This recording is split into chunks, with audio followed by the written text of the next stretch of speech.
우리가 원가의 첫 번째 계산 문제는 T를 3개 그리는 거였어요. 그래서 원재료, 제공품, 제품.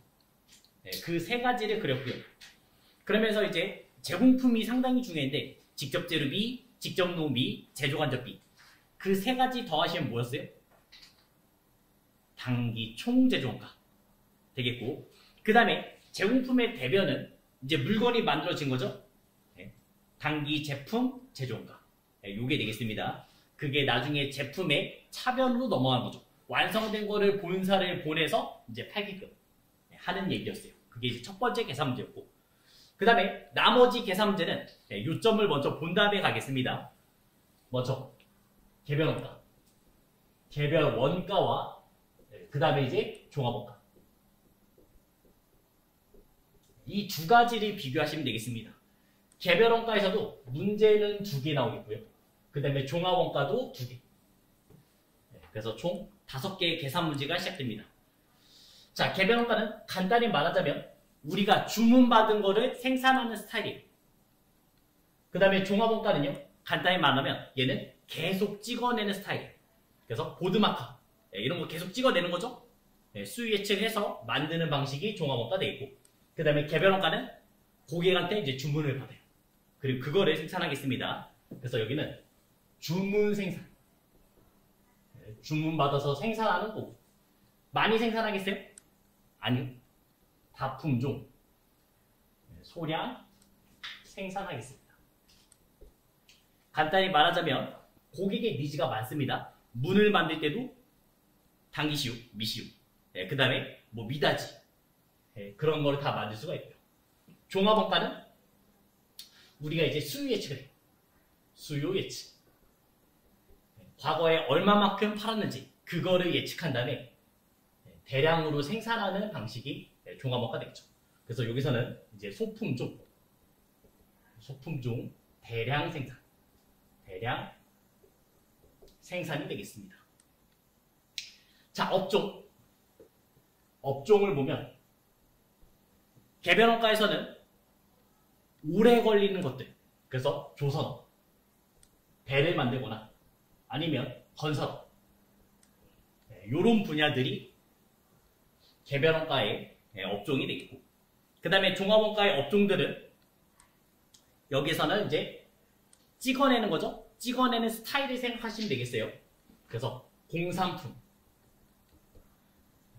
그 다음 뭐 또 제지업, 종이, 요런 라인 되겠습니다. 자, 개별원가는 핵심이 좀 있습니다. 자, 배를 쳐요. 배를 만들어요. 그럼 이 배를 한 번에 만든 게 아니라 다 부분 다 쪼개요. 그래서 1번 팀, 2번 팀, 3번 팀, 4번 팀 다 만든 다음에 붙여서 배를 만들 거예요. 뭐 자유의 여신상 선물 받은 겁니다. 선물 받은 거예요. 그거를 한 번에 완성시켜서 왔겠어요? 아니요, 너무 커요. 어떻게요? 다 분해시켜서 와서 이제 조립했다 보시면 되겠어요. 그런 스타일. 그럼 여기서 문제는 뭐예요? 1, 2, 3, 4가 동시에 만들어지고 있잖아요. 동시에 만들고 있으니까 제조 간접비. 간접비가 뭐였어요? 공통적으로 쓴 거였죠? 직접비는 추적이 가능했고 간접비는 추적을 못했잖아요. 그래서 그 제조 간접비를 얼마만큼 정확하게 주냐. 이게 핵심 포인트 되겠습니다. 핵심 포인트. 종합원가에서는 아까 보드막 같은 거를 만든다 했어요. 그러면 공정이 여러 개 있을 거아니에요. 1공정, 2공정, 3공정 넘어갈 거아니에요. 1공정에서는 케이스 만들었고, 2공정에서는 잉크 담았고, 3공정에서는 뚜껑 만들었어요. 그래서 이제 공정별로 원가 계산되겠습니다. 자, 그러면 수백 개, 수천 개가 만들어질 거예요. 한 달 동안. 그리고 이 보드마카를 만약에 100개를 만들었으면 100개가 다 똑같아요?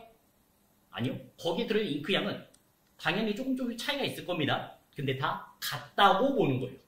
다 같다고 보는 얘기도 있어요. 그래서 여기서 핵심은 완성품, 환산량. 그러면서 이제 재료비와 가공비. 요 계산하는 게 핵심 포인트예요. 원가 계산 쪽을 보시면 이 개별원가는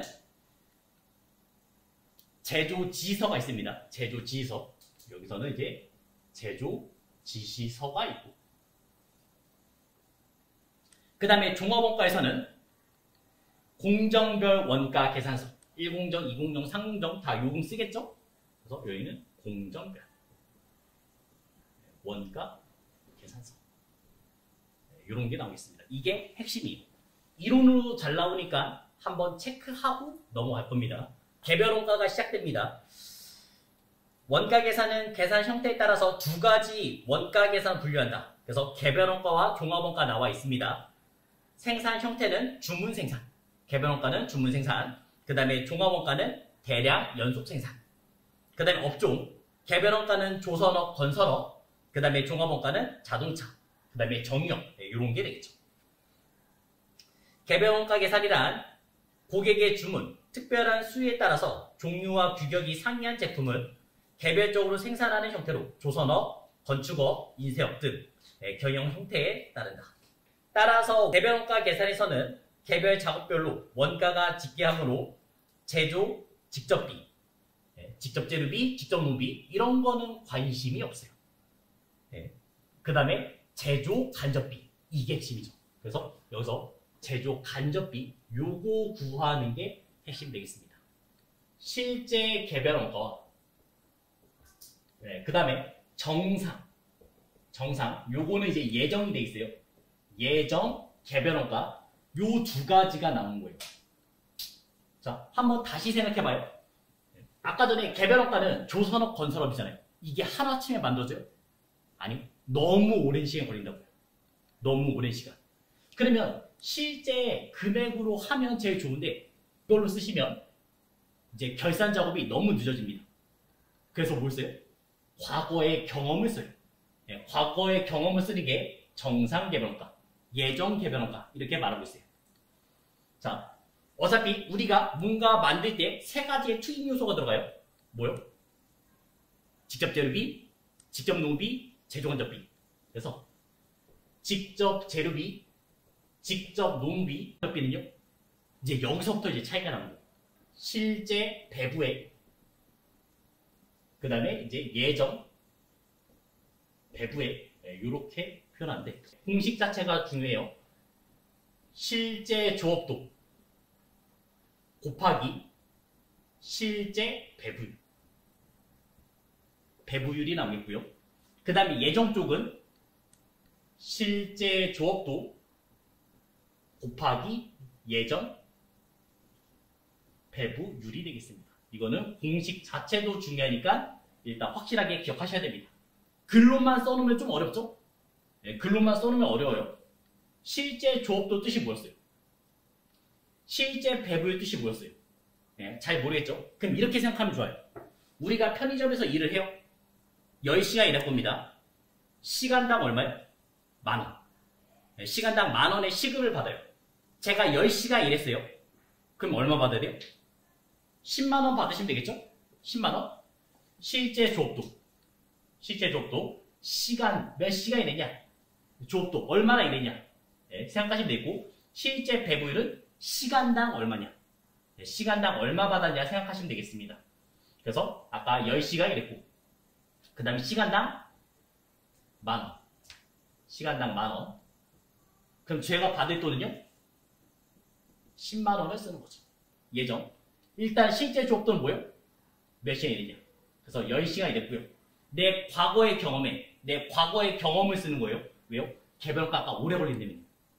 그래서 과거에는 한 9,000원 받았다. 과거에는 9,000원 받았다.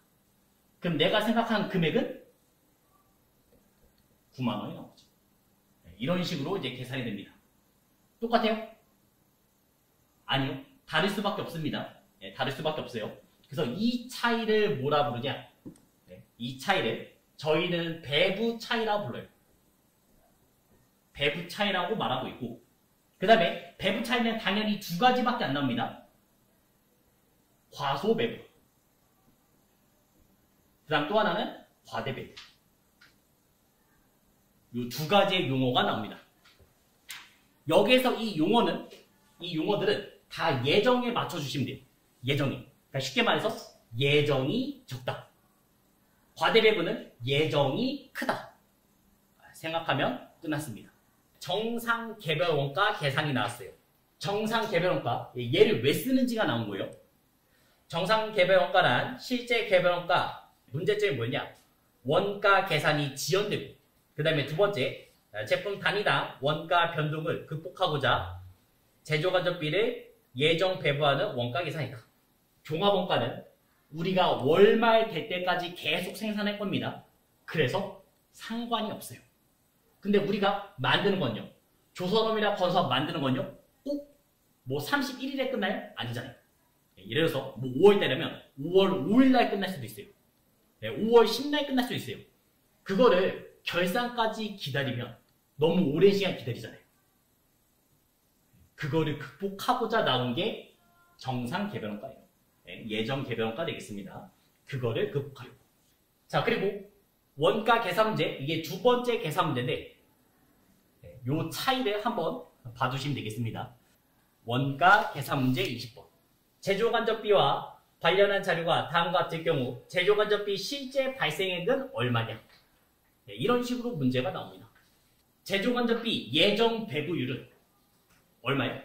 200원 들 것 같아요. 예정 배부율 시간당 얼마 들 것 같다 그 뜻이었죠? 그럼 여기다가 이제 200을 쓰시면 되는 거고요. 그 다음에 제조지서에서 기계 작업 시간은 6만 시간을 돌려야 된다 써 있습니다. 그래서 6만 시간을 쓴 거죠. 그럼 내가 생각하는 예정 배부율 곱하면 되겠죠? 그러면 1,200만 원이 나올 겁니다. 내가 다 만드는데 들은 비용이 1,200만 원 들 것 같다. 이렇게 말한 거예요. 근데 마지막에 뭐라 했어요? 과대 배부 30만 원 써있죠? 그 뜻이 뭐라고요? 예정이 30만 원 크다고요. 예정이 30만 원 큽니다. 그럼 실제는 얼마겠어요? 실제는 30만 원 빼면 되겠죠? 1,170만 원. 그치? 이게 시험 문제. 원가 두 번째 계산 문제는 요게 끝입니다. 21번 하나도 또 같이 볼게요. 설악전자의 제조간접비 예정 배부율은 작업시간당 2,000원 들 것 같다 말했고요. 작업시간이 1,000시간. 제조간접비의 배부 차이가 20만원 과소 배부. 그 뜻은 예정이 작다. 예정이 작다잖아요. 자, 먼저 2,000원. 예정 배부는 2,000원. 그 다음에 작업시간은 1,000시간. 그럼 내가 생각하는 요금은 200만원 나오겠죠. 근데 결론은 뭐예요? 20만원 과소배분 했어요. 그 뜻은 예정이 작잖아요. 그럼 실제는 20만원 크면 되겠죠? 그러면 얼마예요? 220만원. 220만원. 이렇게 판단하시면 돼요. 공식도 잘 물어봐요. 실제로 곱하기 예정 배부율, 특히 여기 부분을 잘 물어보는데 그냥 신뢰합니다, 신뢰합니다 이렇게 기억하셔도 충분해요. 그 다음에 용어 잘 익숙해주세요. 과소 배분은 예정이 작고 과대 배분은 예정이 크다. 이렇게 딱 잡아주시면 끝나겠습니다. 22, 23 둘 다 해보시기 바랍니다. 다음 자료를 기초로 해서 직접 노동시간 기준으로 제조지서 넘버 5에 배부돼 제조간접비 계산하면 얼마냐 나왔습니다. 자, 이 얘기는 우리가 큰 배를 만든다고 생각하시면 되겠어요. 그 다음에 이제 여러이서 만들 거예요. 1번, 2번, 3번, 4번, 5번 이렇게 만들 거고요. 그 다음에 기본 자료 보시면 직접 재료비 8만원, 그 다음에 직접 노무비 10만원. 어차피 다 실제로 쓰기 때문에 관심도 없고요. 그 다음에 제조간접비는 총 2만원 나왔습니다. 그 2만원을 어떻게 나눠주냐, 어떻게 분배하냐, 이게 중요한 거예요. 그러면 나눠줄 때 기준이 있을 거 아니에요. 그 기준은 어떤 기준 주겠어요? 노동시간 기준으로 줄 겁니다. 노동시간이 지금 500시간 있죠? 그럼 일단 저희가 구해야 되는 건 뭐예요? 시간당 얼마인지를 주시면 돼요. 그 2만원을 500시간으로 나눠주시면 그러면 시간당 얼마인지가 나오겠죠? 하나, 둘, 40. 그래서 시간당 40원이라는 게 나왔고요. 시간당 40원. 그 다음에 제조기사 넘버 5. 이 5번은 몇 시간 일했어요? 노동시간. 40시간 일했죠. 그래서 총 1,600원. 1,600원 구하시면 되겠죠. 그래서 2번 되겠습니다. 2, 3번. 먼저 예정 쪽을 보시면 돼요. 예정 쪽이 총 나온 금액이 얼마예요? 60만원 나왔잖아요. 60만원. 근데 몇 시간 일할 것 같다 이렇게 말했어요. 3만 시간 일할 것 같다 했습니다. 자, 그러면 60만원을 3만 시간으로 나눠주시면 시간당 얼마가 나오죠? 20원 나왔습니다. 그게 예정 배분 시간당 얼마 될 것 같다. 그렇게 말한 거고. 자, 그리고 이제 실제 시간은 실제 조업돈 여기다 넣으시면 되겠죠. 2만원 넣으시면 되겠죠. 그러면 2만원 곱하기 20 하시면요. 예정 배부액은 40만원이 나온 겁니다. 자, 과소배부예요? 과대배부예요? 이제 보면 되겠죠. 문제에서. 과소배부 3만원. 그 뜻은 예정이 3만원 작다는 얘기잖아요. 그럼 실제는 3만원 크면 되겠죠? 얼마예요? 43만원. 네, 이렇게 구해주시면 되겠습니다. 회계에서는 딱 여기까지가 나와요. 여기까지. 조금 더 얘기를 하자면 우리는 그럼 결론적으로 물건을 만들었을 거 아니에요? 그럼 누구 금액으로 하셔야 돼요? 당연히 이제 실제 금액으로 맞추셔야죠. 네, 실제 금액으로 맞추시면 되겠습니다. 그럼 그 차이 나는 금액만큼, 배부 차이만큼 가산할지 아니면 뺄지 이거를 결정하는 거예요. 제조간접비 배부 차이 처리 방법. 재무제표는 실제 원가 계산에 의해서 작성돼야 하므로 기중에 예정 배부된 제조간접비는 실제치가 아니므로 기말 제공품, 제품, 매출 원가 이 세 자리에 영향을 주시면 되겠어요. 그래서 그냥 그림으로 기억하는 게 제일 좋아요. 그림으로 T 그렸을 때 제공품, 제품을 그리죠? 그러면 이 자리 세 자리에 이 세 가지 자리에 더하거나 빼거나 해주시면 되겠습니다. 이 차이 나는 금액만큼 더하거나 빼거나. 그러면 끝. 비례배부법 딱 여기만 체크하세요. 기말 제공품, 기말 제품, 매출 원가에 나눠주시면 되겠습니다.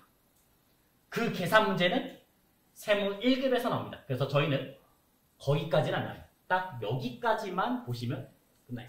원가 세 번째 계산 문제. 당연히 개별 원가에서 또 시작합니다. 원가 계산이란 제품 생산에 투입된 가치를 제품 단위당, 배부, 계산, 집계하는 절차를 말한다. 그래서 크게 두 부분으로 나눕니다.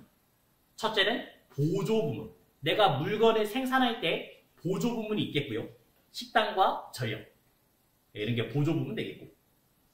그 다음에 제조 부분. 실제 물건을 만들겠죠? 그래서 여기서는 뭐 TV 제조를 하고 있고, 그 다음에 한 군데서는 컴퓨터 제조를 하고 있습니다. 그러면서 TV 제조는 40인치, 50인치, 60인치 제품을 만들었고요. 그 다음에 컴퓨터에서는 데스크탑과 노트북 이 두 가지를 만들고 있어요. 그러면 그 비용들을 나온 비용들을 제품들에 다 넣어줘야죠. 회사는 손해보는 장사 안 한다고요. 모든 비용 그거를 다 제품에다가 넣으면 되는 거죠. 1단계 요소별 원가를 계산한다. 그래서 보조에서 나온 게 얼마인지 제조에서 나온 게 얼마인지 이런 걸 하나하나 계산을 먼저 해요. 요소별로 금액 계산할 거예요. 그 다음에 2단계는 부문별 원가를 계산할 겁니다. 부문별로 계산을 할 거예요. 그 다음에 마지막 3단계는 제품별로 그 금액을 나눠주겠다는 얘기죠. 그 금액을 나눠줄 겁니다. 제조간접비는 공통으로 썼잖아요. 그럼 그거를 나눠주는 근거가 필요해요. 어떤 근거로 나눠줄 거냐? 첫 번째는 인과관계 기준. 여기 하나만 체크하세요. 요거 하나만 체크하시면 사실은 끝이. 더 이상 볼 거 없습니다. 원가 발생이라는 결과를 야기시키는 원인에 따라서 원가를 배분하는 것으로 가장 합리적인 방법이다. 이렇게 글만 쓰면 좀 복잡하니까 간단하게 설명하면 이거예요. 공장이 있습니다. 공장에 우리는 A 제품과 B 제품을 만들고 있어요. 이 A 제품 만드는 넓이는 이 공장의 30%를 차지하고 있고요. 그 다음에 이 B는 이 공장의 70%를 쓰고 있어요. 공장 임차했습니다. 네, 빌렸어요. 100만 원의 비용이 나왔다고요. 간단히 말해요. 그러면 얼마 금액을 나누시면 돼요. 공통적으로 쓰고 있잖아요. 제조건전비. 그거를 나눠줘야 된다고. A한테는 얼마예요? 30만 원. B에게는 70만 원. 네, 그게 지금 얘기, 인과관계 얘기죠. 네, 그래서 여기 문제가 간혹 이론으로 나오는데 그냥 감각적으로 풀 수 있어요. 네, 방 같은 그런 넓이에 대해서 많이 물어보고, 그 다음에 직원들. 뭐 공장 직원은 100명, 본사 직원은 뭐 200명이 있다. 네, 그러면서 예방접종을 맞았습니다. 300만 원 나왔어요. 그러면 금액을 얼마씩 나눌 거냐. 네, 그런 게 나옵니다. 그냥 굳이 안 하셔도 감각적으로 맞을 수 있으니까 걱정 안 하셔도 돼요. 그 다음에 두 번째 기준은 부담 능력 기준. 발생된 간접비 부담할 수 있는 능력. 네, 그거에 따라서 나눠주겠고, 그 다음 세 번째는 수혜 기준. 혜택을 많이 받은 사람이 돈을 좀 더 내겠다. 네, 그런 기준을 나눠줄 겁니다. 건물의 감가상각비는 아까 전에 점유 면적에 따라서, 전력비, 전기를 얼마큼 쓰냐, 네, 그거에 따라서 나눠주겠다. 그 다음에 임차료, 재산세, 건물 보험료 이런 것도 면적에 따라서 나눠주겠다. 네, 이런 식으로 감각적으로 좀 풀 수가 있어요. 세 번째 계산 문제는 일단 용어를 먼저 아셔야 돼요. 용어는 3개. 직접, 배부법. 그 다음 두 번째는 단계, 배부법. 그 다음 세 번째는 상호, 배부법. 이 세 가지 용어가 나오겠습니다. 여기서는 계산 문제보다는 이 이론 문제가 좀 더 잘 나오는 편이에요. 간단히 말하면 직접 배부법은요, 보조를 전혀 신경 쓰지 않는 스타일. 아까 전에 그 전기 부서에서 요금 나왔을 거 아니에요. 네, 그런 거 신경 안 써요. 다 제조가 썼다고 가정하는 게 직접 배부법입니다. 단계 배부법은 보조를 한 번 신경 씁니다. 한 번 신경 써요. 그 다음에 상호 배부법은 보조를 모두 신경 씁니다. 그럼 딱 이 글만 봤을 때 제일 복잡한 게 뭐예요? 상호배법. 네, 상호배법이 제일 정확하겠죠? 그럼 제일 간단한 건요? 직접 배부 되겠죠. 네, 그 정도 체크하시면 되고요. 그리고 이거예요. 직접 배부, 단계 배부, 상호 배부 어떤 거를 쓰더라도 제조 간접비 차이는 없어야 됩니다. 제조 간접비의 차이가 없다. 이게 핵심이에요. 비용의 차이는 없습니다. 자, 간단한 예시 드릴게요. 4명이서 고깃집을 갔어요. 우리가 이제 고기를 먹고 20만 원의 요금이 나왔어요. 그러면 한 명당 얼마씩 내면 돼요? 5만 원씩 내면 되겠죠? 한 명당 4명이서 20만 원 나왔으니까 나눠버리면 5만 원씩 내면 되잖아요. 근데 여기 스타일은 어떤 사람이 고기를 몇 점 더 먹었는지, 어떤 사람이 술을 몇 잔 더 마셨는지 그거를 하나하나 따져요. 그래서 뭐 너 62,500원 내, 너는 적게 먹었으니까 뭐 38,200원 내, 이렇게 말하는 거예요. 그래도 어차피 20만 원에 대한 차이는 있어요? 없죠. 그런 계산법 되겠습니다. 먼저 보조 부분은 수선과 동력이 있었고, 그 다음에 제조 쪽에는 조립과 절단이 있어요. 그러면서 수선 부분과 동력 부분 얼마만큼 썼는지 이제 퍼센트를 써놨습니다. 자, 자기 자신한테 주는 거는 항상 없다고 봐요. 항상 금액이 없습니다. 그럼 동력에서 얼마나 많이 고장났어요. 그래서 얼마만큼 지원해주냐면 50%를 지원해줬고요. 그 다음에 조립 부분에서도 기계가 고장나서 20% 정도 썼습니다. 절단에서는 30% 썼고요. 전기는 수선 부분에서 20% 고치면서 20% 전기를 썼고, 그 다음에 자기 자신이 주는 거는 없고, 그 다음에 조립 쪽에서는 40%, 그 다음에 절단에서도 40%. 썼습니다. 자, 수선 부분 총 나온 금액 얼마 나왔어요? 10만원. 그 다음에 동력 쪽에서 총 나온 금액은 15만원. 그 다음 조립 쪽에서 총 나온 금액 20만원. 그 다음에 절단에서 총 나온 금액은 25만원. 네, 이제 시작이 되는 거예요. 자, 그러면 총 비용 얼마인지를 먼저 생각해 보겠습니다. 10만원, 15만원, 20만원, 25만원 다 더하시면 70만원. 70만원 나왔고요. 자, 그러면 이제 직접 배분법부터 어떻게 푸는지를 보여드릴게요. 직접 배분법 뜻이 뭐였어요?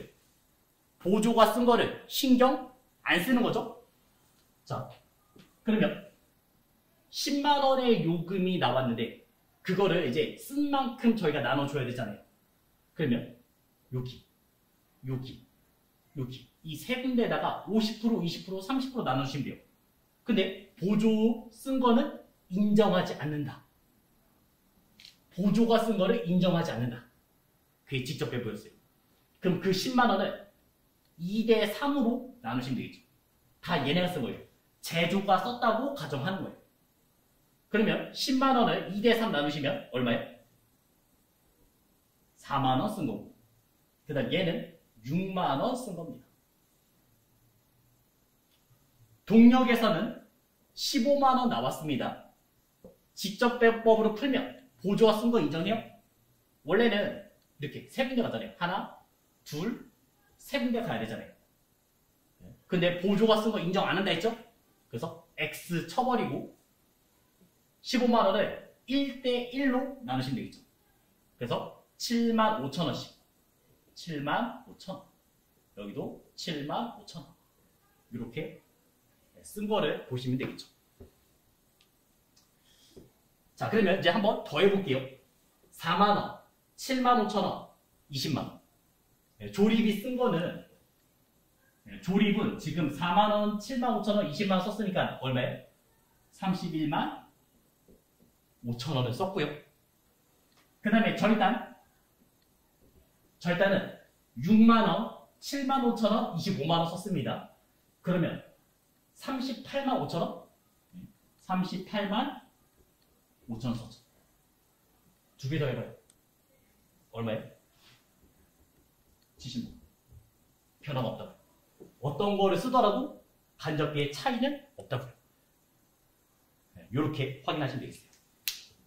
이게 직접 배분법 푸는 방식 되겠어요. 하나 더. 좀 이따 예시 문제도 보여드릴 거예요. 요번에는 단계 배분법 가겠습니다. 단계 배분법은 항상 문제 맨 마지막에 이런 메시지가 나와요. 누구부터 가냐? 누구부터 배분했냐가 항상 포인트예요. 자, 한번 신경 써야 됩니다. 우리는 수선 부분부터 간다고 하잖아요. 수선 부분. 10만원 나온 거를 나눠줄 겁니다. 어떻게 해요? 이렇게 세 군데 나눠주겠죠. 보조를 한번 신경 써야 되니까. 그 10만원의 50%니까 얘한테는 5만원어치 갖고, 그 다음에 조립은 2만원어치 갖고, 그 다음에 절단은 3만원어치 갖죠. 보조를 한번 신경 썼습니다. 자, 그러면 동력 라인을 보시면 돼요. 동력 라인. 동력 라인은 5만원 받아왔고 자기 자신도 15만원 있잖아요. 그럼 총 얼마예요? 20만원을 나눠줄 거예요. 자기 자신은 원래 15만원 있었고 방금 5만원 받았잖아요. 그래서 20만원 나눠줄 건데 가요? 수선 쪽 가요? 갈 일이 없죠. 왜요? 신경 안 쓰니까. 한 번만 신경 쓰니까 여기는 올 필요가 없습니다. 그 20만원을 1대 1로 나누시면 돼요. 40%씩이니까. 그럼 결론적으로 얼마씩이요? 10만원씩. 10만원씩 나누시면 되겠죠. 10만원, 그 다음에 10만원. 이렇게 되겠습니다. 자, 그러면 또 조립 쪽 한번 계산해 볼게요. 조립 쪽 2만원, 10만원, 20만원 더해주시면 32만원 나왔고요. 그 다음에 절단 쪽 3만원, 10만원, 25만원 다 더하시면 38만원 8만 원이 나서 총 70만 원. 차이가 없다는 것을 확인하시면 되겠습니다. 이게 원가 세 번째 계산 문제. 원가 세 번째 계산 문제 되겠습니다. 조금 복잡해 보이지만 막상 해보면 그렇게 어렵지가 않을 거예요. 그리고 문제로는 좀 잘 안 내는 편이에요. 그나마 제일 안 내는 편입니다. 요거는 뭐가 중요하다고요? 이론. 이 세 가지의 정의가 더 중요해요. 원가 계산 문제에서 일단 17번 하나만 먼저 해보시기 바랍니다. 자, 한번 같이 해보겠습니다. 세무는 직접배분법 이용해서 보조부문, 제조간접비를 제조부문에 배부하고자 한다.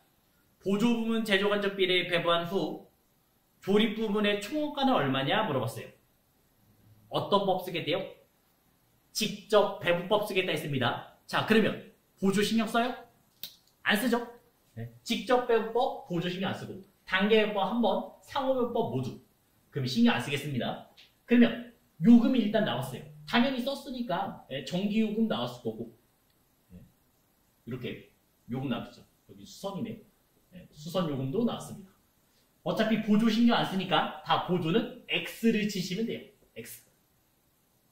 자, 그러면 전기요금 10만 원 나왔죠? 그거를 지금 1대1로 나누시면 되잖아요. 1대1. 얼마씩 주시면 돼요? 5만 원씩. 그래서 5만 원씩 나누시면 되겠고요. 그 다음에 수선 부분 20만 원 나왔습니다. 수선 부분 20만 원 나왔으니까 이번에는 3대2로 나누시면 되겠죠. 3대2. 실제 계산할 때는 안분 계산하는 거예요. 20만 원을 곱하기 5분의 3, 5분의 2 이런 식으로 계산하는 거예요. 5분의 3 해주시면 금액이 나오고 12만 원 나오겠고 그 다음에 20만 원을 5분의 2 하시면 8만 원 나오겠죠. 이런 식으로 안분 계산하는 겁니다. 그래서 여기는 12만 원 줬고 여기는 8만 원 주시면 되겠죠. 자, 문제는 이제 뭐였어요? 문제는 조립 부분의 총원가 물어봤죠? 조립 부분? 그럼 조립 여기 물어봤죠. 여기 조립 부분 5만 원, 12만 원, 50만 원 다 더하시면요 얼마예요? 67만 원 되겠습니다. 67만 원은 1번 가는 거예요. 이렇게 푸시면 되겠습니다. 그래서 시험 문제는 거의 이렇게 나올 거예요. 조립 방금처럼 총 얼마냐 물어볼 수 있고요. 아니면 얼마 줬냐 얼마 줬냐 지금 전력 부분이 절단한테 얼마 줬냐 이렇게 물어볼 수 있어요. 만약에 함정을 팠어요. 조금 더 어렵게 단기 총 제조 원가는 얼마냐 이렇게 줄 수 있습니다. 단기 총 제조 원가는 얼마냐 그럼 어떻게 알아요? 단기 총 제조 원가 공식이 직접 재료비, 직접 노비, 제조 간접비잖아요. 이거 다 제조 간접비잖아요. 그러면 직접 재료비, 직접 노비까지 다 더하시면 되겠죠. 그런 식으로도 줄 수 있습니다. 단기 총 제조 원가 공식 잘 생각해 보시면 되겠어요. 자, 19번 요거 한번 이제 같이 보겠습니다.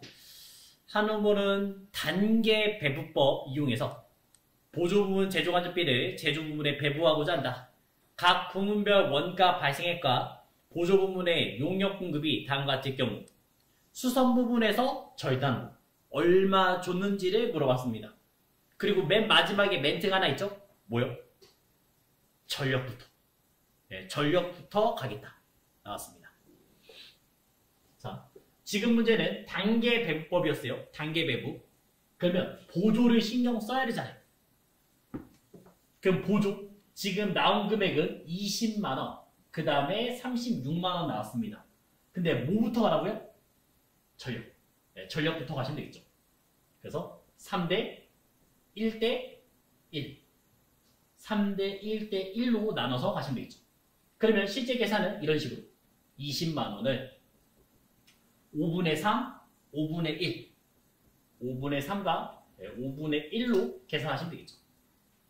그러면 5분의 3 하시면 12만 원이 나오겠고 그 다음 5분의 1 하면 4만 원씩 주면 되겠죠. 자, 그래서 조립한테 준 거는 12만 원. 그 다음에 절단한테 준 거는 4만 원. 그 다음에 수선한테 준 게 이제 4만 원 되는 겁니다. 그럼 수선은 4만 원을 받아왔어요. 그럼 총 얼마예요? 40만 원이 된 거죠. 36만 원에서 4만 원 더해서 40만 원 됐고, 그 다음 나눠줄 때는 보조 신경 써요? 안 쓰죠? 그래서 보조 X치고 1대4로 주시면 되죠. 그래서 이제 40만 원은 5분의 1과 5분의 4로 나누시면 되겠어요. 그러면 8만 원. 그러면 32만 원. 이렇게 나누시면 되겠죠. 그럼 이제 문제에서 이제 확인하시면 되겠습니다. 절단 부분. 절단한테 얼마 줬냐 물어봤잖아요. 5분의 4죠? 32만 원. 끝. 네, 이렇게 나오겠습니다. 만약에 이론 문제 나오면 16번 같은 스타일이 나오겠습니다. 보조부모 원가, 배부 방법이 직접 배부, 단계 배부, 상호 배부. 서로 비교하는 설명으로 옳지 않은 것은? 가장 정확한 것은 상호 배부. 맞죠? 네, 상호 배부 다 신경 써야 되니까 맞고요. 그 다음에 상호 배부법이 가장 번거롭다. 그 다음에 배부 순서가 중요한 거는 단계 배부. 왜요? 직접은 아예 신경 안 써도 되고 상호는 어차피 모두 해야 하기 때문에 신경 안 써도 되는 거예요. 근데 단계 배부법은 누가 먼저 나가냐. 거기에 따라서 이제 계산이 달라집니다. 그 다음에 네 번째는 상호 배부법은 단계 배부법에 비해서 순이익을 높게 계산한다? 아니었죠. 뭐였어요? 제조 간접비의 차이는 없어야 되잖아요. 어떤 거를 쓰더라도 아까 전에 그 요금 20만 원, 회식비 20만 원에 대해서는 변함이 없어야 됩니다. 그래서 4번이 잘못됐죠. 네, 이런 식으로 풀어주시면 되겠어요. 자, 그리고 이제 시험 문제에서 이론 문제 나오면, 그 계산 문제가 나오면요, 상호배법은 안 나옵니다. 요거는 안 나와요. 왜냐면 푸는데 너무 오래 걸리고, 그 다음에 이제 시간도 없어요. 그래서 요 문제는 안 나와요. 세무에서는 상호배법 식 정도는 물어볼 수는 있어요. 식 정도는. 근데 회계에서는 직접배법, 단계법 요 정도만 나올 거고요. 그 중에서도 뭐요? 이론. 이론이 조금 더 잘 나옵니다. 보조부문 원가 배부 방법. 보조부문의 원가, 변동비와 고정비로 구분해서 배분한가 여부에 따라서 단일배부법, 이중배부법 나눌 수 있다. 자, 지금 제조간접비잖아요. 제조간접비는 두 가지로 구성되기 때문에요. 변동비와 고정비로 되기 때문에요. 변동비 하시면 전력비, 대표적인 게. 그 다음에 고정비 하시면 임차료. 그 두 가지로 구성되어 있죠? 그거를 나눠서 계산했어요? 아니요. 한 번에 계산했어요. 지금 여기 방식은. 제조간접비가 나왔고 그거를 한 번에 계산했습니다. 그 방식이 단일배부고 그거를 각각 나눠서 계산하시면 이중배부법 되겠습니다. 그래서 최대로 나올 수 있는 개수 직접배부, 단계배부, 상호배부 3개에다가 단일배부법, 그 다음에 이중배부법 곱하기 2에서 총 6가지의 계산 문제가 나올 수 있어요. 근데 이중배부법은 아예 안 나오니까 신경 안 쓰셔도 됩니다. 개별원가에 계산 문제 2개를 이제 다 봤습니다. 아까 전에 뭐요? 실제와 예정을 비교했었죠? 그 차이가 뭐였어요? 배부 차이. 그래서 과소배부, 과대배부 나온 얘기가 2번째 계산 문제였고 그 다음 3번째 계산 문제가 직접배부, 단계배부, 상호배부. 이게 3번째 계산 문제였어요. 이제 4번째 계산 문제 나올 겁니다. 4번째 계산 문제는 이제 종합원가. 여기서부터 시작이 되는 거예요. 종합원가의 계산이란 단위 종류의 제품을 연속적으로 대량 생산하는 경우에 적용되는 원가 형태로 종류와 성격이 동일한 제품 대량 생산하는 경영 형태가 되겠습니다. 공정별 원가 계산이 이제 여기서 시작되는 거잖아요. 제공품의 1공정이 보일 겁니다. 첫 번째 공정에서 직접 재료비, 직접 농비, 제조관비 써서 물건을 완성시켰어요. 그래서 완성품이 생겼죠? 그걸 어떻게 해요? 2공정으로 넘긴 거죠. 2공정에서는 당연히 또 직접 재료비, 직접 농비, 제조관비가 들어갈 겁니다. 거기다가 플러스 뭐요? 전 공정원가. 전 공정원가는 100% 완성된 게 넘어갈 거 아니에요. 내가 만들고 중인데 넘길 수 있어요? 아니요. 다 만들어야지만 넘어갈 거 아니에요. 그래서 효율이 100%가 나오고 있습니다. 종합원가의 종류를 보시면 단순 종합원가, 이거는 공정이 하나예요. 그냥 얼음을 얼렸다가 판다고 생각하시면 되겠어요. 공정이 하나인 게 되겠고, 그 다음에 공정별 종합원가, 이 두 번째가 이제 저희가 쓰는 얘기가 되겠습니다. 공정이 여러 개. 1공정, 2공정, 3공정 넘어가는 얘기죠. 2개 이상의 제조공정을 거쳐서 생산하는 스타일. 그 다음 세 번째는 조별 종합원가 계산. 통조림을 만들긴 만들 거예요. 근데 우리는 A조, B조가 있어요. 그래서 A조에서는 과일 통조림을 만들 거고요. 그 다음 B조에서는 생선 통조림을 만들 거예요. 그렇게 이제 조마다 다른 걸 생산하는 게 조별.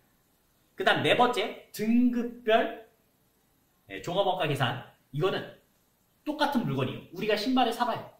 일단 신발이 있어요. 근데 사이즈마다 다를 거 아니에요. 사이즈마다. 뭐 260, 265, 270 이런 식으로 있겠고, 옷도 사이즈마다 라지, 엑스라지 뭐 이런 식으로 또 있겠죠. 그런 등급에 따라서 생산하는 게 등급별 종합원가 계산 되겠습니다. 참고적으로만 봐두시면 되겠습니다.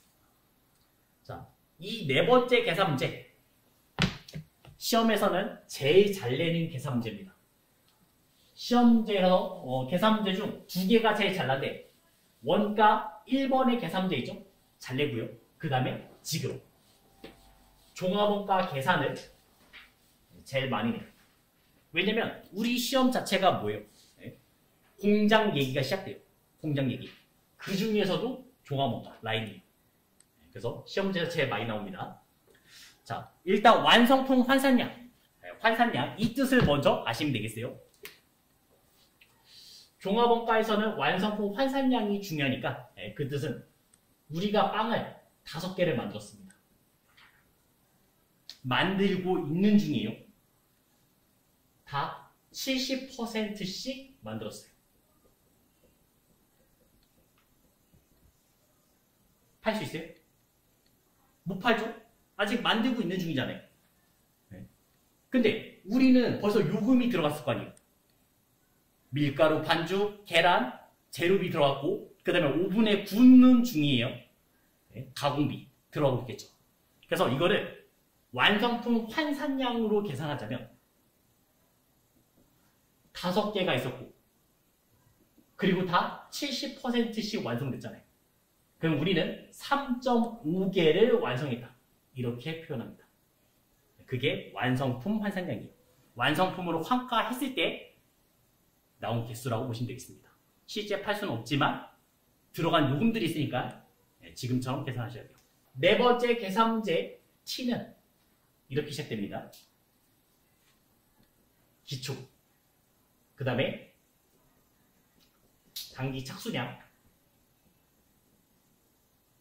그 다음에 완성품, 그 다음에 이제 기만. T만 하나 그리시면 되겠어요. 그 중에서 이제 재료비, 가공비, 요 계산이 네 번째예요. 네 번째 계산 문제 되는 건데, 계산의 스타일은 총 4개가 나옵니다.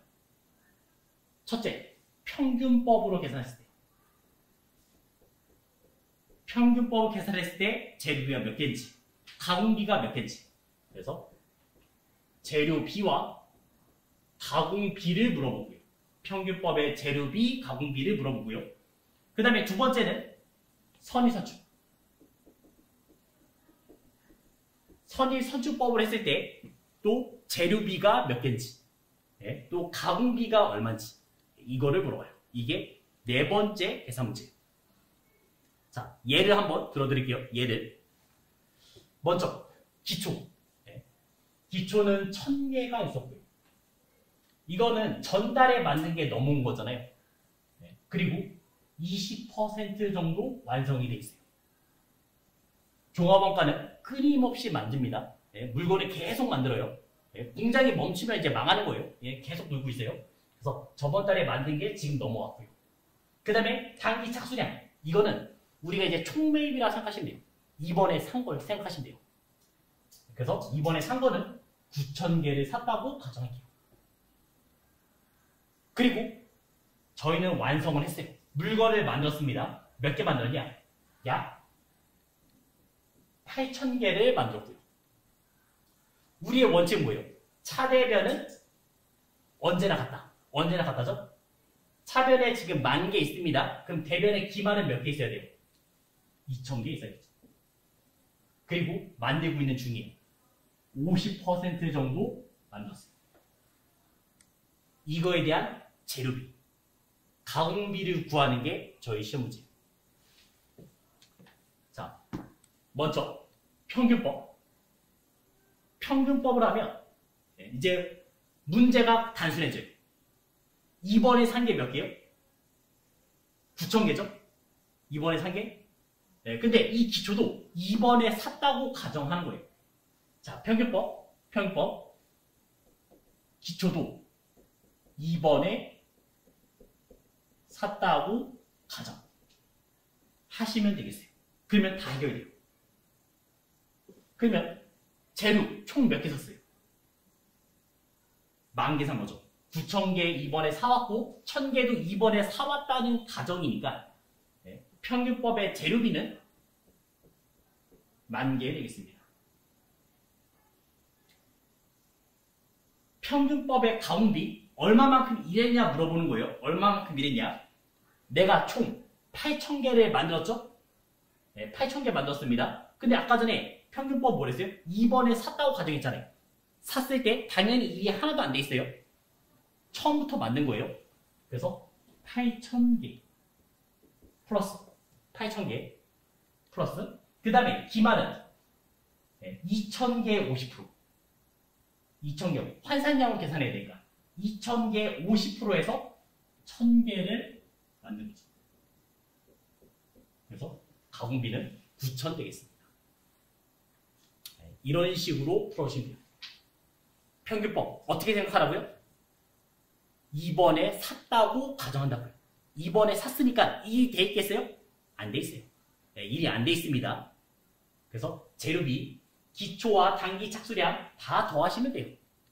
차대변 어딜 봐도 괜찮아요. 재료비가 돼요. 그 다음에 가공비는 얼마만큼 일했냐예요. 얼마만큼 일했냐. 얼마만큼 일했냐. 처음부터 만들었겠죠? 평균법 이번에 사온 거니까 그래서 8,000개만큼 만들었고 처음에 그 다음에 2,000개는 아직 완성 못했잖아요. 2,000개는 지금 50%만큼만 일했잖아요. 그래서 1,000개를 만든 거죠. 그래서 9,000개를 완성시켰습니다.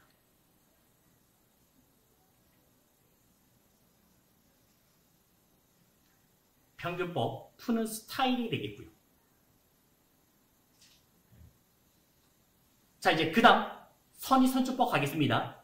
선의선출법 뜻이 뭐예요? 먼저 들어온 게 먼저 나간다. 이 얘기잖아요.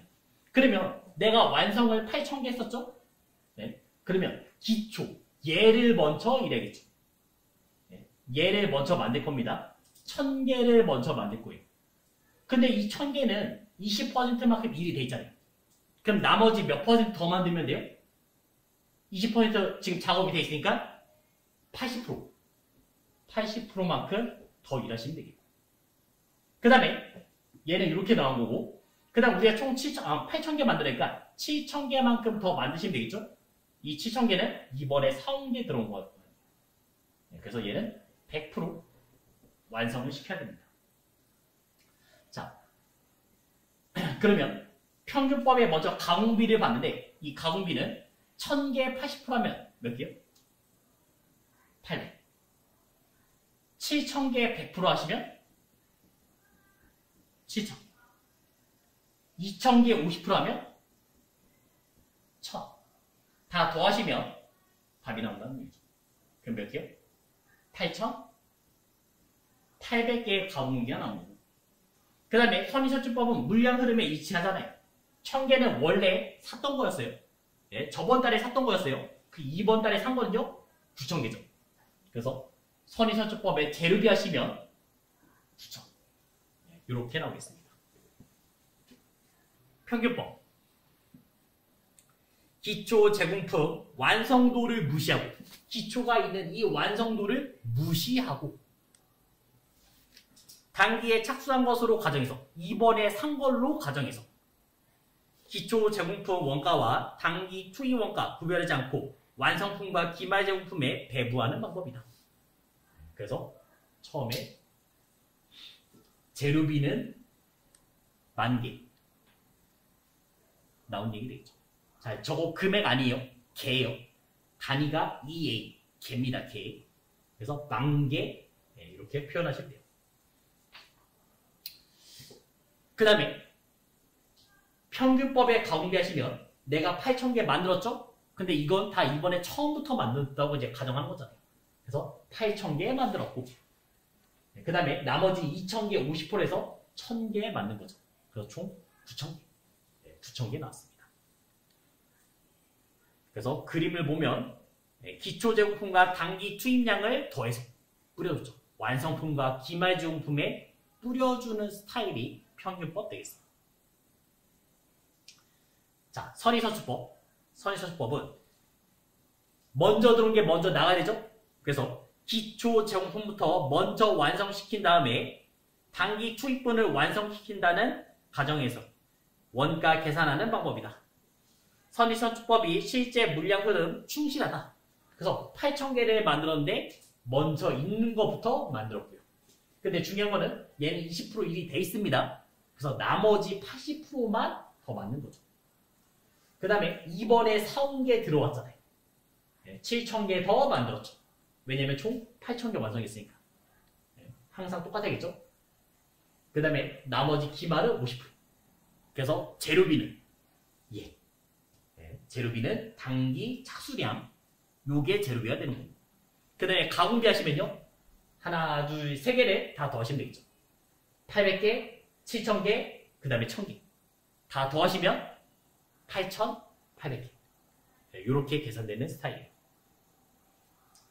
자, 그러면 이제 이걸 한번 봐보세요. 재료비, 평균법과 선의선출법의 재료비 차이. 몇 개 있어요? 1,000개 있죠? 그 다음에 평균법과 선의선출법의 가공비 차이. 몇 개요? 200개요. 이거를 보자마자 10초 만에 풀 수가 있습니다. 그 차이를 알 수 있어요. 원리만 하시면 간단합니다. 평균법과 선의선출법은 차이가 왜 생기냐? 얘 때문에 생겨요. 기초 때문에. 기초. 그래서 아까 전에 재료비 차이는 1,000개. 요 1,000개가 되는 거고 가공비 차이는 1,000개 20%에서 200개. 이렇게 계산되는 거예요. 그래서 요 차이, 요거 두 가지는 기초.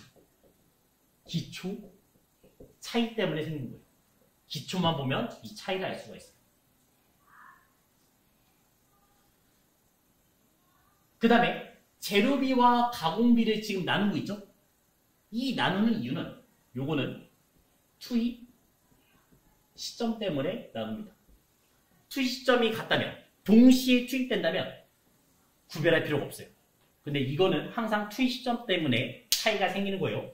보통 문제는 이렇게 나오고요. 항상 맨 마지막에 이런 멘트를 줄 거예요. 재료비는 공정 초 전량 투입되고 가공비는 공정 전반에 걸쳐서 균등하게 투입된다. 항상 이 멘트가 나올 겁니다. 그래서 투입 시점 이게 달라서 구별을 하는 겁니다. 같다면 구별할 필요가 없어요. 원가 계산 문제 41, 42 두 개 해보시기 바랍니다. 41번부터 보죠. 다음 자료를 활용해서 평균법 위한 재료비, 가공비, 완성품 환산량 계산하면 얼마냐 나왔습니다. 그래서 기초는 700개 30% 일이 되어 있고요. 그 다음에 단기 착수량 1500개 그 다음에 단기 완성품 1700개 그 다음에 기말 500개 50% 일이 되어 있습니다. 그리고 마지막 멘트가 이렇게 나온다고요. 재료는 공정 초 전량 투입되고 그 다음에 가공비는 공정 전반에 걸쳐서 균등하게 투입된다. 그러면 평균법의 재료비 얼마예요? 몇 개? 차대별 어디를 봐도 괜찮다 했었죠? 생각해봐요. 팔을 하나 샀습니다. 팔을 반을 잘랐어요. 그래도 한 개 쓴 거 맞잖아요. 그래서 뒤에 있는 퍼센트 볼 필요도 없어요. 제로비는. 그래서 다 더해서 2200. 평균법 되고. 그 다음에 평균법의 가공비는 이번에 사왔다는 가정이죠. 100% 만들 겁니다. 그래서 1700개에다가 500개 50% 하시면요. 250개. 그래서 1950 나오면 끝났죠. 그러면 정답을 찾을 수가 있을 겁니다. 1번 되고요. 자, 그 다음 42번. 요번에는 선의선출법으로 갈 거예요. 단기 완성품은 2만 개 있었고요. 그 다음에 기말제용품은 10,000개. 40%. 그 다음에 기초 5,000개. 20%. 자, 단기 착수 25,000개. 되겠죠. 사실 안 줘도 관계는 없습니다. 왜요? 차대비는 언제나 같아야 되니까. 그러면 선의선출법은 항상 찢어야 돼요. 뭘 먼저 만들어요? 기초를 먼저 만들겠죠. 그래서 5,000개 80% 먼저 만들 거고요. 그러면 나머지 15,000개는 이번에 착수해서 들어온 거니까 100% 완성시키면 되겠습니다. 선의선출법의 재료비 누구 보라고요? 착수자. 네, 그래서 선의선출법의 재료비 25,000개가 되는 거고, 그 다음에 이제 가공비는요. 5,000개 80% 하시면 4,000. 15,000원에 100% 하시면 15,000. 10,000개 40% 하면 4,000. 그래서 23,000 나오시면 되겠습니다. 그래서 42번에는 3번, 30, 31, 32 이렇게 세 문제 한번 봐주시면 되겠습니다. 먼저 30번. 종합원가 계산하에서 선의선출법과 평균법에 대한 설명 틀린 것은 물어봤어요. 선의선출법은 평균법보다 실제 물량 흐름을 반영해서 원가 통제 등에 더 유용한 정보를 제공한다. 맞나요? 맞죠? 먼저 들어온 게 먼저 나가야 되잖아요. 그 다음에 아까 전에 실제 일한 양, 기초를 빼고 그 다음에 만들잖아요. 물가 흐름에, 물량 흐름에 이치하겠고요. 그 다음 두 번째, 선의선출법은 완성품 환산량 계산 시 순수 단기 발생 작업량만 계산한다. 맞죠? 네. 그 다음에 세 번째, 선의선출법은 기초 제공품 원가와 단기 발생 원가를 구분하지 않는 건 누구였어요? 평균법이었죠. 평균법 다 2번에 샀다고 가정했잖아요. 네, 그런 게 되겠고요. 그래서 튀었네요. 3번이. 모두 단계 발생 원가 가정에서 완성품과 기말제공품 배분한다. 기초가 없다면 아까 전에 평균과 선의선출법의 차이는 기초에서 나왔습니다. 기초가 없다면 다 평균법처럼 계산하시면 돼요. 그래서 결과 차이를 보이지 않는다. 30번에 3번. 자, 그 다음 31번. 완성품은 200개. 자, 완성품은 200개 써놨습니다. 기초는 없고, 기초는 없어요. 그 다음에 기말제공품 50개. 50개 60%가 되겠습니다. 그러면서 이제 가공비가 나왔네요. 가공비는 총 46만원 발생했어요. 내가 이 물건을 만드는데 46만원 들었다고요. 자, 일단 이렇게 생각하시면 되죠? 기초가 없으니까 다 뭐예요? 평균법처럼 생각하시면 되잖아요. 그러면 200개 50에 60% 하시면 몇 개요? 30개. 그래서 총 230개를 만들었다 보시면 돼요. 그리고 총 든 돈 얼마요? 46만원. 46만원 나눠주시면 한 개당 가격 나오겠죠. 한 개당 가격 2,000원 되겠습니다. 한 개당 가격 2,000원 끝. 3번 되겠죠. 자, 32번. 완성품은 1,000개 있었고요. 그 다음에 기말제공품 500개에 40%. 평균법에 의한 종합원가 계산서에서 재료비 및 가공비, 완성품 환산량은 몇 개냐? 자, 그러면 우리가 평균법의 재료비 다 더하시면 되는 거죠? 1,000개와 500개 다 더하시면 몇 개요? 재료비는 1,500이 나오겠고, 그 다음에 가공비는 이번에 산 거 다 계산하니까 1000. 플러스 500개에 40% 하시면요. 200. 그래서 1200. 1500, 1200, 4번. 가시면 T였습니다. 왜요? 마지막 멘트가 함정이에요. 이 멘트를 잘 보셔야 돼요. 재료비는 50% 시점에 투입됐어요. 이 뜻이 뭐예요? 자, 생각해봐요. 우리가 이제 불고기를 해먹는다 쳐요. 네. 그러면 야채를 고기랑 같이 넣어요, 처음에? 아니잖아요. 고기가 어느 정도 익으면 나중에 야채를 넣겠죠. 네. 그런 야채랑 같은 모습입니다. 기말 몇 %예요? 40% 시점이죠? 그러면 이 500개는 투입이 됐겠어요? 안 됐어요. 그래서 재료비는 500개를 빼면 1000개. 1000개만 들어가시면 되겠고, 그 다음에 가공비는 1200. 이런 식으로 풀어주시면 되겠어요. 그래서 함정, 이런 식으로 팔 수도 있습니다. 마지막, 5번째 계산 문제는 공손에서 나와요. 용어만 일단 체크해세요. 공손. 이 공손은 뭐냐? 여태까지 우리가 생산했잖아요. 공장에서 물건을 만들었는데 불량이 있었어요? 아니요. 다 양품만 있었어요. 불량품 하나도 없었습니다. 말이 돼요? 말이 절대 안 돼요. 네, 당연히 우리가 물건을 만들면 불량품이 나오죠. 그 불량품이 공손이, 네, 불량품이 공손되겠습니다. 그래서 우리가 아까 전에 T를 그렸을 때 똑같아요. 완성품. 네, 그 다음에 이제 기말. 요 사이에 이제 공손이 있다는 얘기예요. 불량품이 있습니다. 자, 공손은 요 정도만 구별하시면 되겠습니다. 정상, 비정상. 네, 이 두 가지만 구별하시면 끝나요. 지금까지 100% 생산 효율을 가정해서 종합원가를 살펴봤으나 일반적으로 공정 특성상 일정량의 불량품이 발생한다. 공손품은 즉 정상품에 비해서 품질이나 규격이 미달되는 불합격품을 말한다. 네, 뜻은 알겠죠? 공손은 뭐라고요? 불량품이라고요. 자, 그리고 맨 아래 보시면 작업 폐물과 구별하셔야 됩니다. 작업 폐물이란 투입된 원재료부터 발생되는 찌꺼기나 조각을 말하며 판매 가치가 상대적으로 작은 것을 말한다. 불량품이에요? 작업 폐물 불량품이에요? 아닙니다. 얘는 뭐예요? 찌꺼기예요. 판매할 수 있어요? 있습니다. 왜요? 판매 가치가 상대적으로 작다. 말했잖아요. 그래서 이렇게 이해하시면 좋아요. 우리가 가구 공장을 하고 있어요. 그럼 가구 공장에서 가구를 만들 거 아니에요. 가구를 팔겠죠?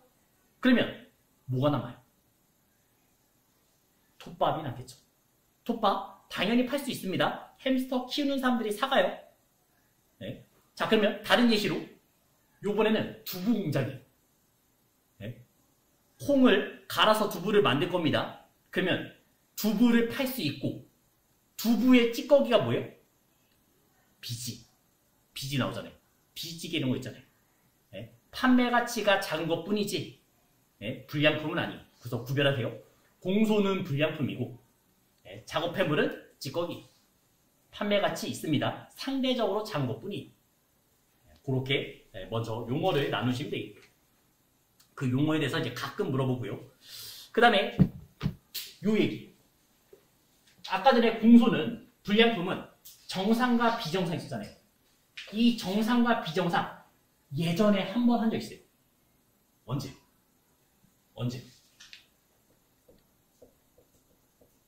재고자산 때. 네.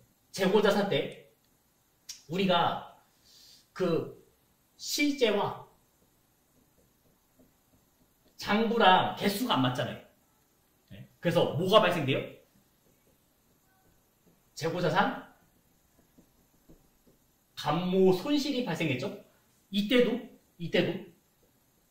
정상이랑 비정상 나눴습니다. 그럼 이제 판단해봐요. 재고자산 감모 손실 정상이면 어디에 가산했어요? 정상 감모 손실. 이거 정상 감모 손실 뭐예요? 내가 보관을 잘해도 어쩔 수 없이 날아가는 휘발유 같은 거예요. 그런 거 정상이고, 그 다음 비정상은 도난, 파손 같은 얘기였잖아요. 그래서 정상이면 얘는 어디요? 매출 원가. 매출 원가에 가산됐고요. 네. 그러면 T 한번 생각해봐요. 기초. 그 다음에 여기는 이제 총매입. 그래서 여기가 매출 원가. 기말이었죠. 요 자리에 가산됐죠. 그 다음 비정상 어디에 가산했어요? 영업의 비용. 네, 영업의 비용. 그래서 900번대. 영업의 비용에 가산됐죠. 원리가 똑같습니다. 원리가 똑같아요. 공손 정상이면 아까 전에 매출원가 자리 어디예요? 여기서는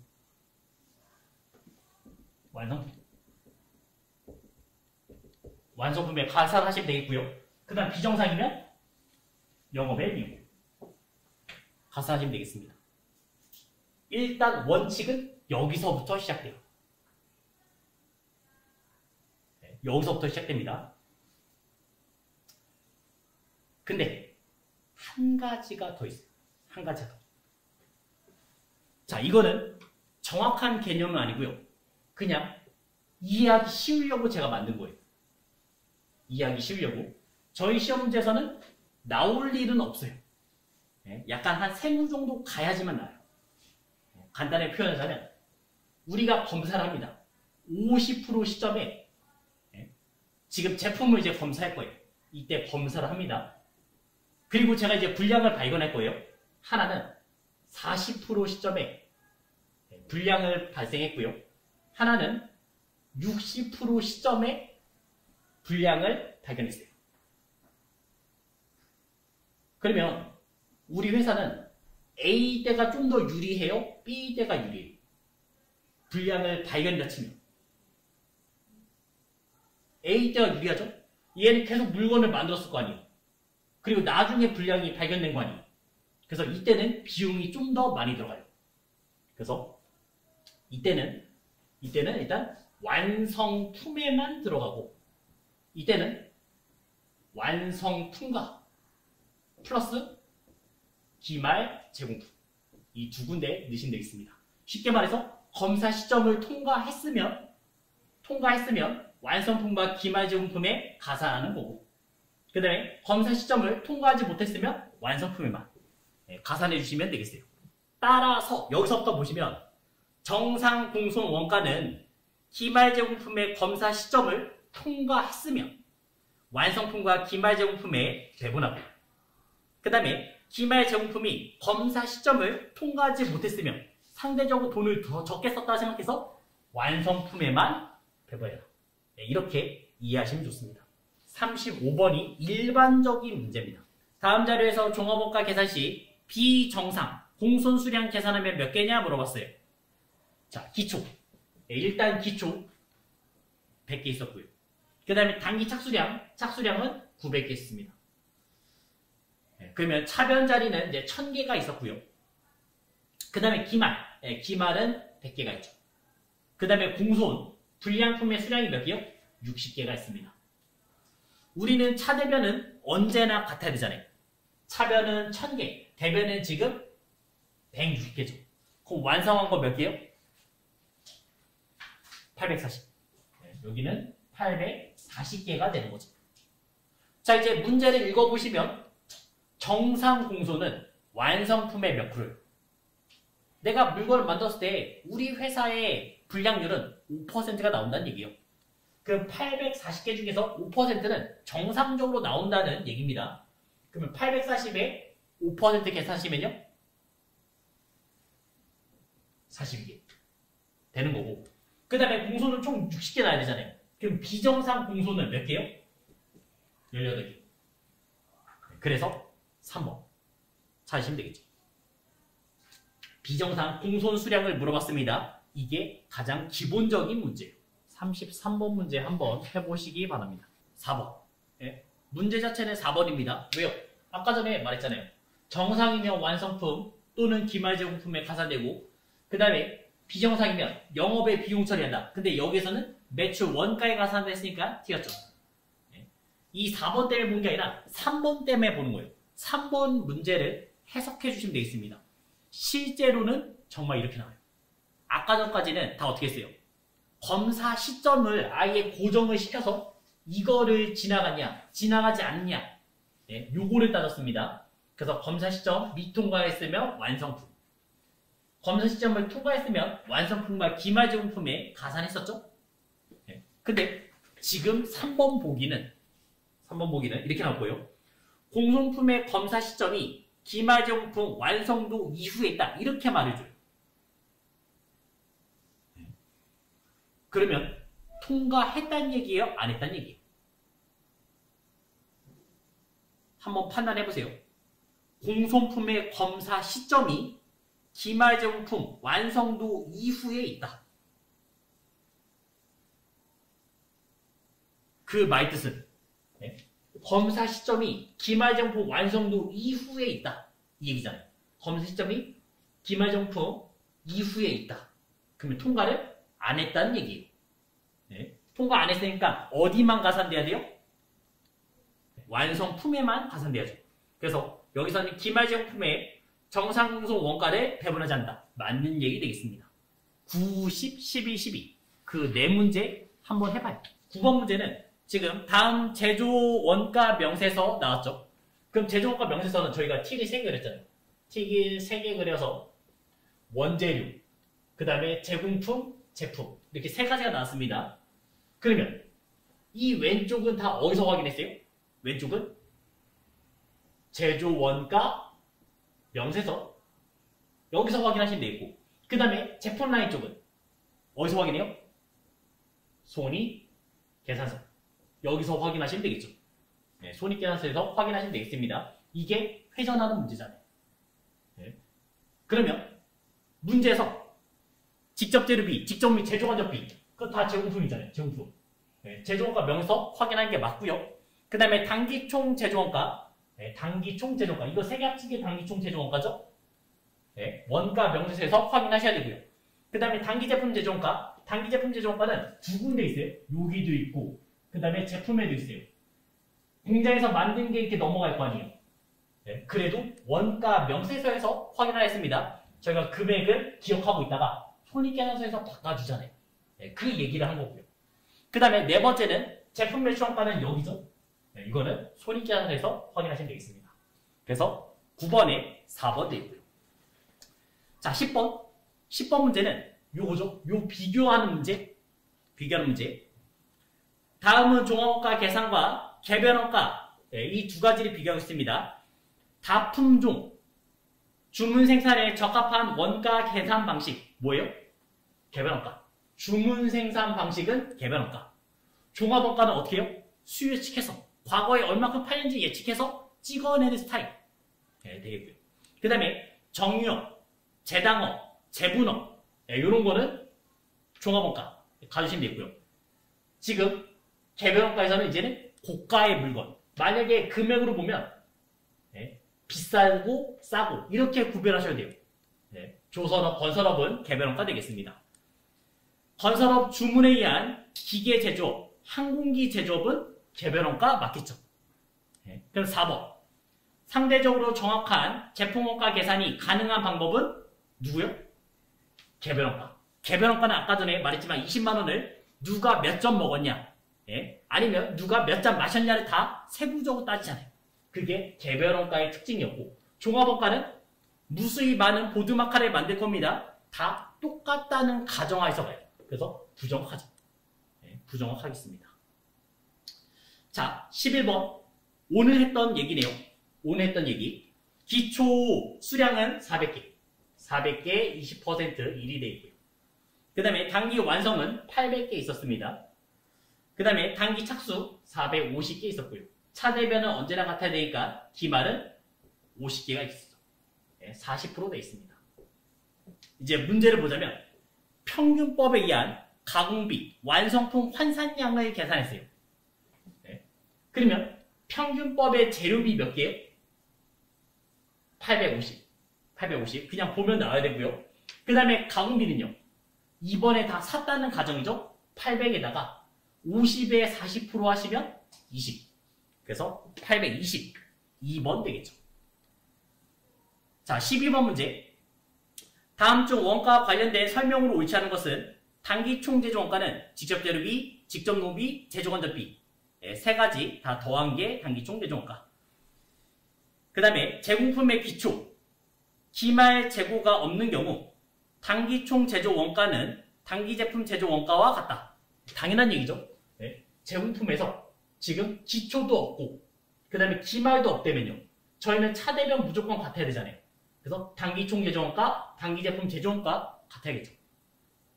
만약에 기말만 있어요. 금액이 있어요.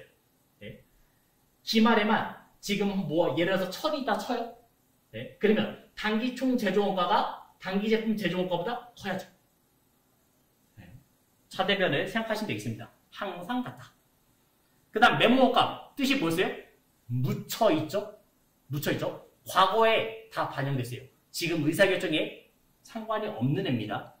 그래서 만약에 계산 문제 나오면 얘는 장부가가 메모 원가였고요. 그 다음에 기회원가. 기회원가는 뭐예요? 기회비용이잖아요. 내가 뭔가를 선택했죠? 그러면 포기한 데서 얻을 수 있는 순현금 유의백. 차선에서 얻을 수 있는 순현금 유의백이 되겠죠.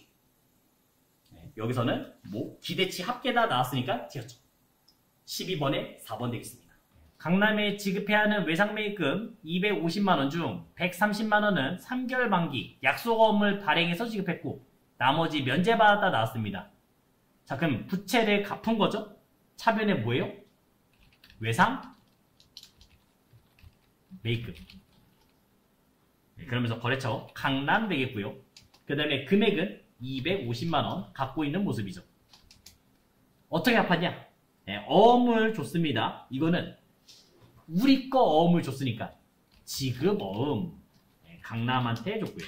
130만원을 줬고 나머지는 면제받았으니까 계정이는 뭐예요?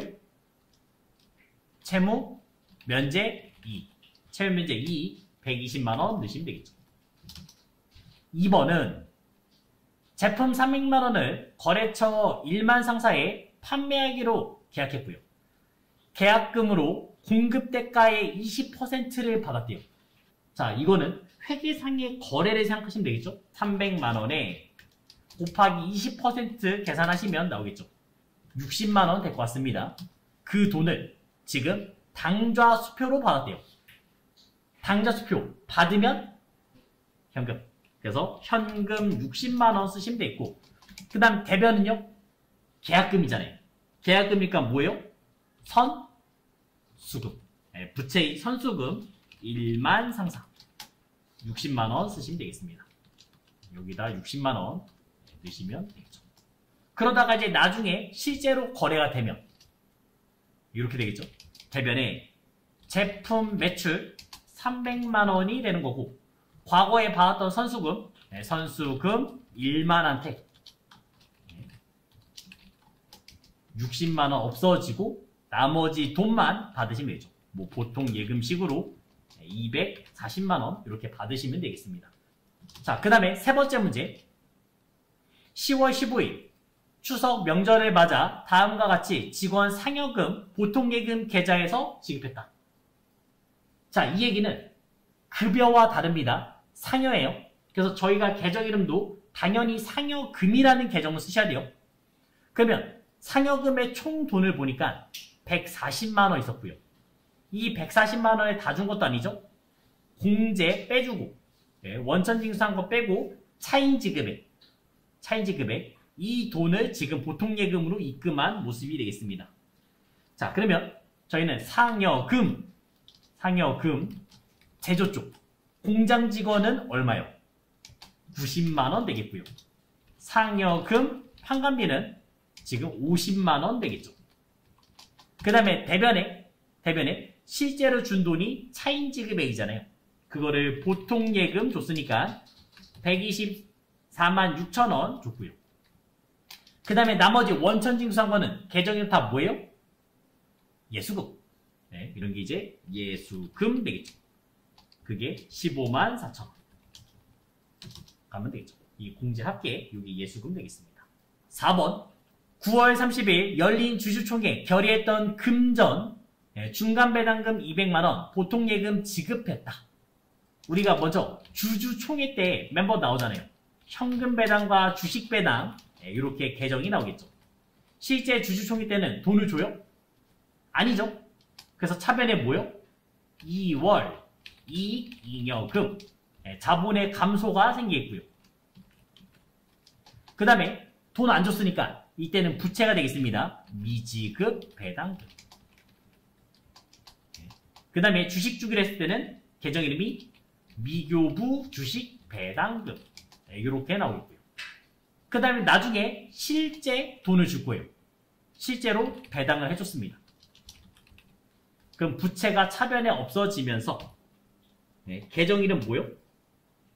뭐 보통예금 뭐 이런 식으로 주면 되겠죠.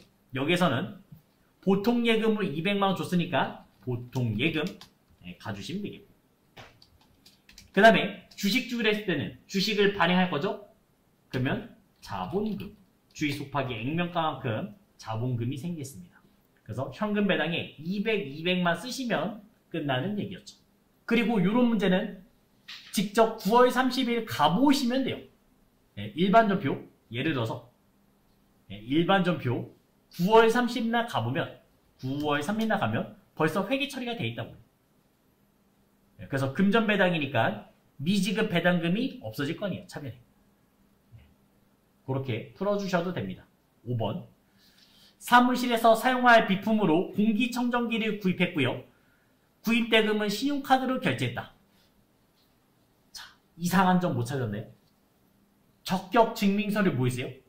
세무서, 신용카드, 현금 영수증 있죠? 그런 건 다 어디다 써야 돼요? 매일 매출 전표에 써야 됩니다. 근데 지금 신용카드 결제했잖아요. 샀잖아요. 근데 어디 써 있어요? 일반 전표에 써 있죠. 그런 이유가 이제 몇 개가 있습니다. 자, 우리 오사불공 기억나시나요? 오사불공?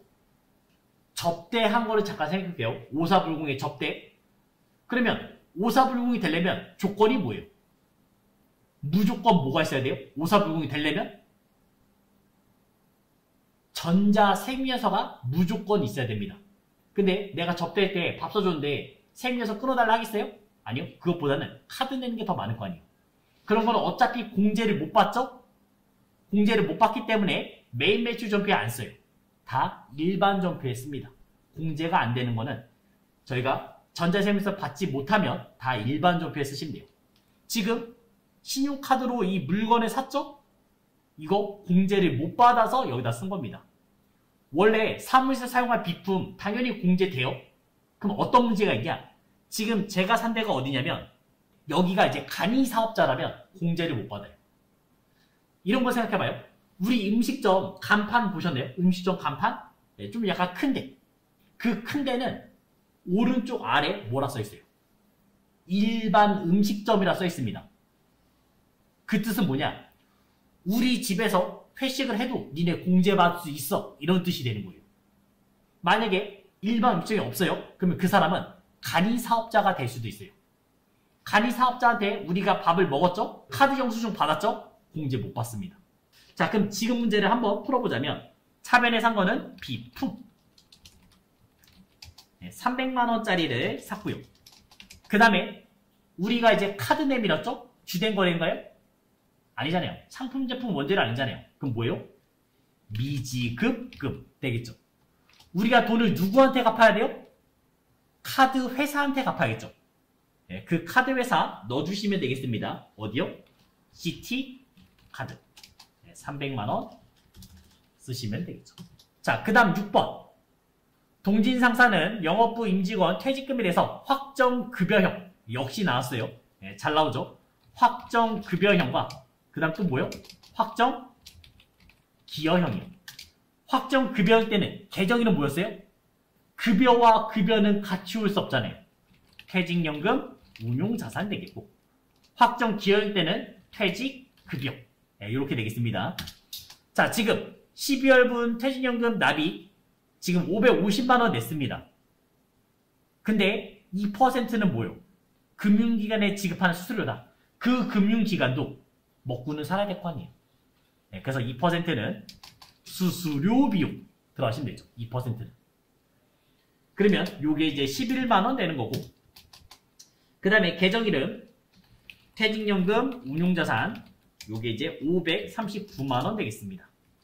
그리고 나머지 뭐를 내냐?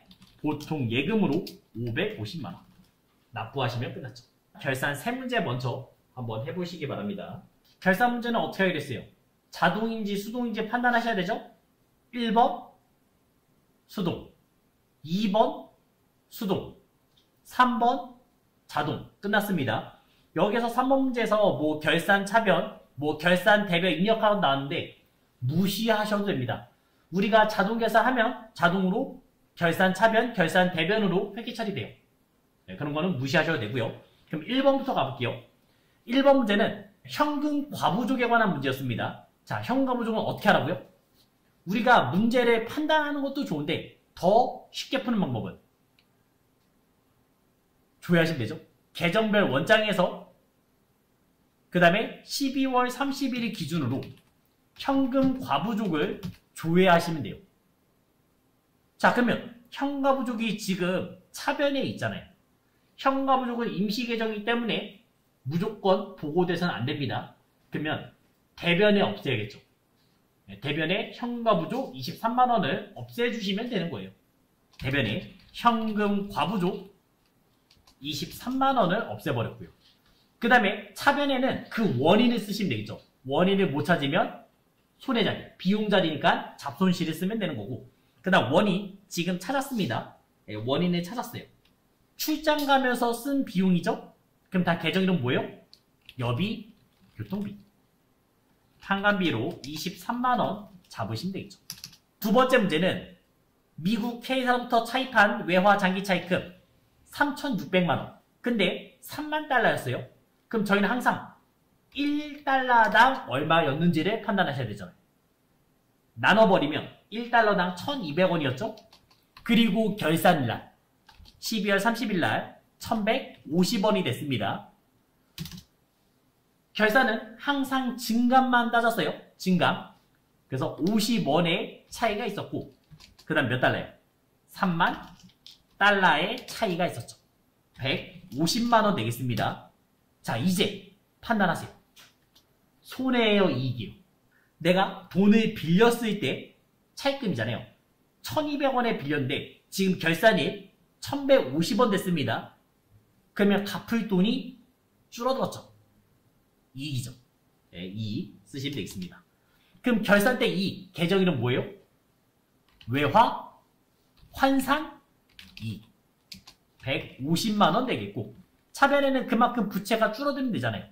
그래서 외화, 장기, 차입금, 네, 거래처 K 150만원 쓰시면 되겠죠. 자동 가겠습니다. 자동은 보너스 문제를 했었죠. 결산자료 입력에 들어오신 다음에 1월부터 12월 엔터 쳐서 조회하시면 되겠고, 원재료는 440만원 있잖아요. 그래서 기말 원재료 여기다가 440만원 끝. 그 다음 제공품 500만원 있죠? 조금만 내려오시면 기말 제공품 500만원, 그 다음에 제품 560만원 560만원 풀어주시면 되겠습니다. 이렇게 다 넣은 다음에 뭘 하셔야 돼요? 마무리? 전표 추가를 꼭 누르셔야죠. 안 누르면 안 푼 거라 했어요.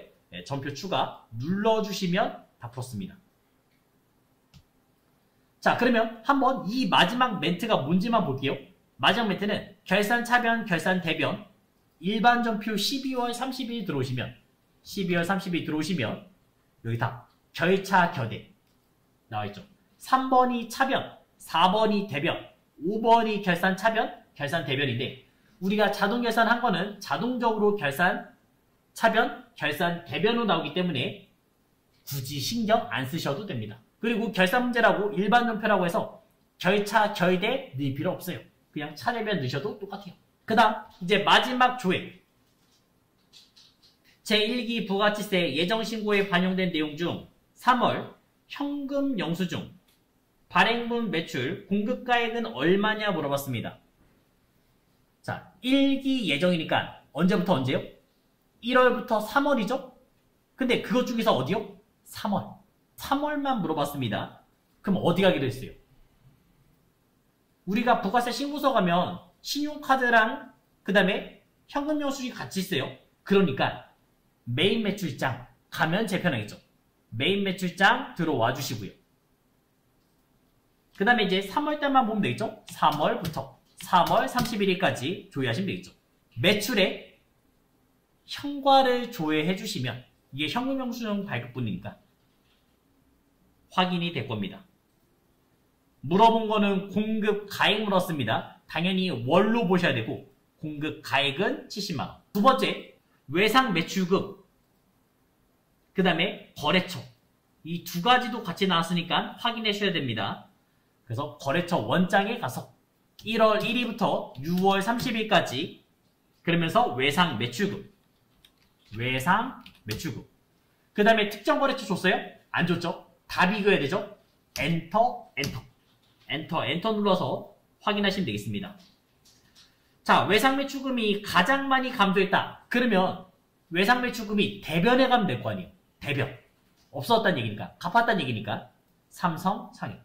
총계좌 원장은 월별로 비교할 때예요. 근데 지금은 거래처와 계정 이름 나왔으니까 거래처 원장. 그 두 가지를 물어보면 거래처 원장 찾아주시게 됐고요. 자, 그 다음에 3번에서는 4월 중 현금으로 지급한 도서인쇄비. 자, 우리가 월로 볼 거예요. 그 다음에 현금과 대체를 비교할 겁니다. 어디 가기로 했어요? 네, 이런 거는 월계표 오시면요. 그리고 조회할 때 지금 4월이니까 처음부터 월로 바꿔요. 월로 바꿔서 4월 조회하시면 제일 깔끔합니다. 판관비니까 800번대 도서인쇄비를 찾으시면 되겠죠. 그래서 도서인쇄비를 한번 찾아주시면요. 현금으로 쓴 게 25,000원, 대체로 쓴 게 얼마 이렇게 나올 겁니다. 물어본 거는 현금으로 지급한 거니까 25,000원. 이렇게 찾으시면 되겠죠.